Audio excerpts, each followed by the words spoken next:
और जो हमारे हिंदी प्रचार प्रसार के लिए हमारी जो संस्था बनाई गई है, तो world network for promotion of Hindi, विश्व संस्था प्रचार प्रसार के लिए हिंदी की, तो जो ये एक उद्देश्य हमेशा सभी का रहा है। और सबसे बड़ा जो मैं नमस्कार करना चाहती हूँ अनवर सर जी को, जब से मैं पुणे आई, और आज एक नमस्कार करूँगी यहाँ पे, हाँ मैडम पीछे बैठी हुई है, अभी उन्होंने स्टेज छोड़ा है, अगर वो नहीं मिलते, दूसरा नमस्कार करूँगी बालेराव जी को, कि उनकी वजह से एक एक तार जुड़ता गया।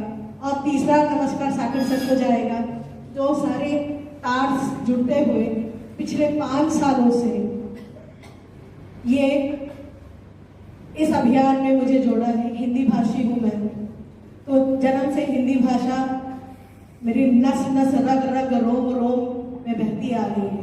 तो शायद लाल रंग में केवल हिंदी ही हिंदी है, हाँ, तो गोमती से लेके मुठा तक हिंदी ही हिंदी है। और हिंद की हिंदी अब अपनी बहनों से मिलके हिंदी, मराठी, संस्कृत, उर्दू, पंजाबी, और इसको ऊपर ले जाते जर्मन, स्पेनिश, फ्रेंच, पोर्चुगीज तक पहुंच गई है। तो सुबह मेरी सुनने से होती है, शाम मेरी सुनने से होती है, मतलब एक भाषा से सुनती हूँ, दूसरी भाषा में कूद जाती हूँ। तो ये जो मुझे पथ मिला है, जिसका कहीं अंत ही नहीं है, तो भाषाओं को, जैसे सर ने कहा, यहाँ पे बहुभाषी बहुत लोग हैं, सर उर्दू से और कई भाषाओं से में काम करते हैं, तो ये कहेंगे कि हिंदी जो है हमारी इतनी जगह पे अब बोली जाती है, इतने विदेशों में लोग इसको सीखने के लिए लालायित हैं। असल में जो उनको जो हिंदी चाहिए, वो इतनी गूढ़ हिंदी हमारी पुस्तकों में है, रोजमर्रा की हिंदी उनको समझ ही नहीं आती। तो रोजमर्रा की जो हिंदी है वो हमें, जो हमारे संचार है, सोशल मीडिया है, मैं सोशल मीडिया में बहुत एक्टिव हूँ, देखती रहती हूँ, इसलिए नहीं कि मैं आदी हूँ, मैं इसलिए क्योंकि समय के साथ में चलना एक मुझे याद है 25 साल पहले मेरे पिताजी ने ये पुस्तक छपवाई थी, लेकिन कहीं उसका वितरण नहीं हो पाया, वो रद्दी के भाव चली गई, उनके साथ में उनका ये अरमान भी चला गया। मैं जब ब्याह के आई तो ये मेरे दहेज में मेरे पिताजी ने मुझे उसकी ये है, नहीं बनवाया मैंने इसको, ये यादगार है उनकी मेहनत की। हिंदी भवन में एक कविता छपवाने के लिए कितना भटकना पड़ता है। आज भी मैं कहूँगी शायद लखनऊ में हिंदी, अगर ये बात पहुंच जाए तो हर प्रांत की हिंदी भाषाओं को जो इसके लिए काम कर रहे हैं, तो हिंदी भाषा प्रदेश को के मदद करें और साथ में आए।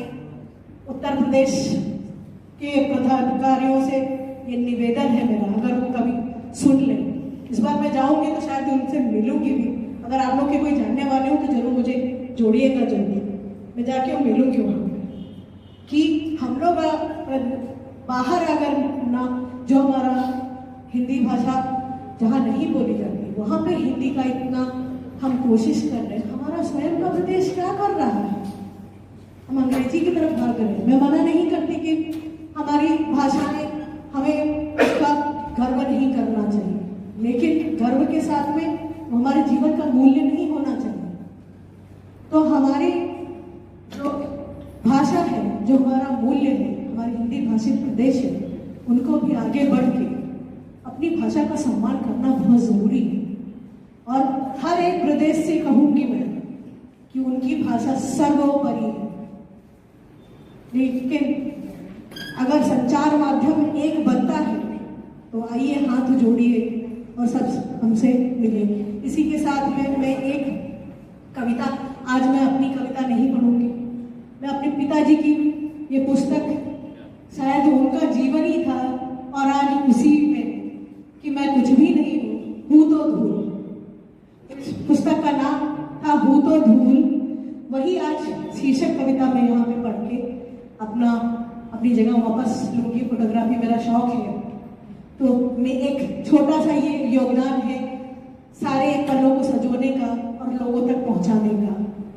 तो मुझे आज्ञा दें, तो मेरे पिता का नाम एक बार फिर से चरण स्पर्श महेंद्र जी को, क्योंकि उनके मेरे पिताजी के नाम पे उनका नाम है या उनके नाम से।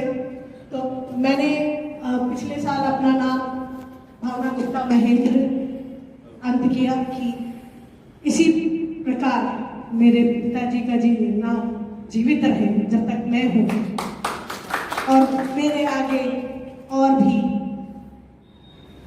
ऐसे पल आए जहाँ पर उनके नाम का उल्लेख हो। तो वो उत्तर प्रदेश के चिकित्सा विभाग के डिप्टी सीएमओ लखनऊ होके वो रिटायर हुए, और फिर कैंसर की वजह से 2008 में उनकी मृत्यु हुई। तो आज मैं उन्हीं की एक कविता हूँ तो धूल। इस पुस्तक का नाम था हूँ तो धूल। वही आज शीर्षक कविता में यहाँ पे पढ़ के अपनी जगह वापस लूंगी। फोटोग्राफी मेरा शौक है, तो मैं एक छोटा सा ये योगदान है सारे पलों को सजोने का और लोगों तक पहुंचाने का। तो मुझे आज्ञा दें, तो मेरे पिता का नाम एक बार फिर से चरण स्पर्श महेंद्र जी को, क्योंकि उनके मेरे पिता